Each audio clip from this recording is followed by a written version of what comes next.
జగన్ కేసులు ఎందుకు తేలవు, ఎందుకు తేల్చరు, దాంట్లో కుట్ర ఉంటుందంటే ఏ కుట్రలో ఉండవు. కాంగ్రెస్ ప్రభుత్వం ఉంది, బీజేపీ ప్రభుత్వం ఉంది, లేదా ఎన్డీఏ ప్రభుత్వం ఉంది, యూపీఏ ప్రభుత్వం ఉంది, ఇప్పుడు ఎన్డీఏ ప్రభుత్వమే ఉంది. ఇంకా అందులో ఎవరు కుట్ర చేయాలి? అతనికి ఫేవర్గా ఒకప్పుడు ఆ కాంగ్రెస్ లోపల దోయిచ్చింది, అదే భారతీయ జనతా పార్టీ విమర్శించినటువంటిదే. కానీ సమస్య ఎక్కడంటే లీగల్ ఫైట్. సిబిఐకి ఈడీకి సమస్య ఏంటంటే అది పొలిటికల్ కేసు అని తెలుసు. కేవలం పై కేసులు పెట్టారు. శిక్షించాలంటే ఇందులో ఫైనాన్షియల్ ఫ్రాడ్స్ కిందన శిక్షించడానికి అవకాశం ఉంది. ఈడీ కేసులలో మాత్రమే శిక్ష పడే అవకాశం ఉంటుంది. అదేంటంటే గుర్తు తెలియని సంస్థల నుంచి వచ్చిన పెట్టుబడి రీత్యా అది పెనాల్టీ లేదా 6 నెలల జైలు శిక్ష పడగలిగినటువంటి నేరం. అది కూడా జగన్ ఏం చేశాడు, ముందుగా సిబిఐ కేసులు విచారించాలి, సిబిఐది జడ్జిమెంట్ అయ్యాక ఈడీ కేసుల మీద జడ్జిమెంట్ పెట్టాలని చెప్పాడు. దాని కోర్టు కూడా ఓకే చేసింది. ఎందుకని? సిబిఐ దాఖలు చేసిన ఎఫ్ఐఆర్ల ఆధారంగా ఈడీ చేస్తుంది కాబట్టి. యాక్చువల్గా డైరెక్ట్ ఈడీ కేసులు అయితే కనుక అతనికి ఆ ప్రాబ్లం ఉంటుంది, పెనాల్టీల శిక్షలు అనేటువంటి.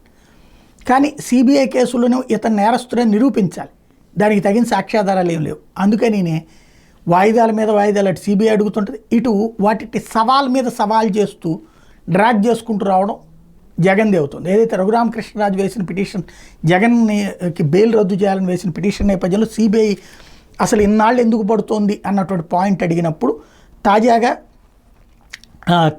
సుప్రీంకోర్టుకి ఇచ్చినటువంటి లెక్క ఏదైతే వచ్చే నెల 10వ తారీఖున విచారించడానికి రెడీ అవుతూ కోర్టుకి తెలిసింది. జస్టిస్ అభయ్ ఓకా, జస్టిస్ పంకజ్ మిత్తల్తో కూడిన ధర్మాసనానికి తేలింది ఏంటంటే శుక్రవారం విచారణ ప్రారంభమైన వెంటనే సిబిఐ తరపున హాజరైన సీనియర్ న్యాయవాది ఏఎస్జి రాజ్ కుమార్, భాస్కర్ ఠాక్రే ఈ నెల 2న ధర్మాసనం జారీ చేసిన ఉత్తర్వు మేరకు తాము అఫిడవిట్ దాఖలు చేసినట్టు చెప్పారు. దానికి జస్టిస్ అభయ్ ఓకా జోక్యం చేసుకుని ట్రయల్ పూర్తి కావడానికి ఎందుకు సుదీర్ఘ సమయం పడుతోందన్న విషయం తెలుసుకోవాలనుకుంటున్నట్టు గతేడాది నవంబర్ 3న జారీ చేసిన ఉత్తర్వులో సుప్రీంకోర్టు పేర్కొంది. ప్రస్తుతం ట్రయల్ ఏ దశలో ఉంది, ప్రస్తుతం స్టేటస్ రిపోర్ట్ ఎక్కడ దాఖలు చేశారని సిబిఐ న్యాయవాదిని అడిగారు.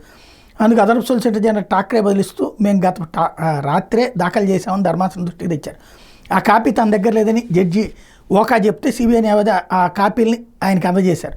దీంతో న్యాయమూర్తి జస్టిస్ ఓకా దాన్ని పరిశీలించాల్సి ఉందని చెప్పి తదుపరి విచారణ జనవరి 2కి వాయిదా వేశారు. ఆ రోజు తమ తరపున హాజరయ్యే సీనియర్ న్యాయవాది ముకుల్ రోహిత్గి ఉండని కారణంగా జనవరి 9కి వాయిదా వేయాలని వైకాపా రాజ్యసభ సభ్యుడు సీనియర్ న్యాయవాది నిరంజన్ రెడ్డి కోర్టుకు అడిగితే దాన్ని దృష్టిలో ఉంచుకుని న్యాయమూర్తి తదుపరి విచారణ జనవరి 10కి వాయిదా వేశారు. అసలు విషయం ఏంటంటే జగన్ అక్రమాస్తుల కేసులో 5 వ్యక్తులు దాఖలు చేసిన 125 పిటిషన్లు ట్రయల్ కోర్టు నుంచి సుప్రీంకోర్టు దాకా పెండింగ్లో ఉన్నాయనేది తేలింది. ఇప్పుడు ఏ స్థాయిలో ఉన్నాయో చెప్తూ అఫిడవిట్ దాఖలు చేయాలన్నటువంటి నేపథ్యంలో ఈ మొత్తం వ్యవహారంలో నమోదైన 11 కేసుల్లో 120 మంది నిందితులు ఉన్నారు.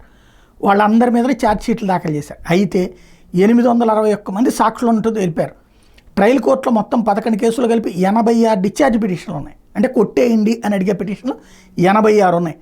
అన్నీ పెండింగ్లోనే ఉన్నాయి. ఒక్క దాని మీద కూడా విచారణ కంప్లీట్ కావాలి. అందులో జగన్మోహన్ రెడ్డే 11 డిశ్చార్జ్ పిటిషన్లు వేశాడు. హైకోర్టులో 40 పిటిషన్లు, అంటే కింద కొట్టేస్తే హైకోర్టుకి వెళ్తారు, అక్కడ 40 పిటిషన్లు ఉన్నాయి. అందులో 27 పెండింగ్లో ఉన్నాయి. సుప్రీంకోర్టులో 15 పిటిషన్లు ఉన్నాయి, అంటే హైకోర్టు కూడా కొట్టేస్తే సుప్రీంకోర్టుకి వెళ్తారు, అక్కడ 15 పిటిషన్లు ఉన్నాయి.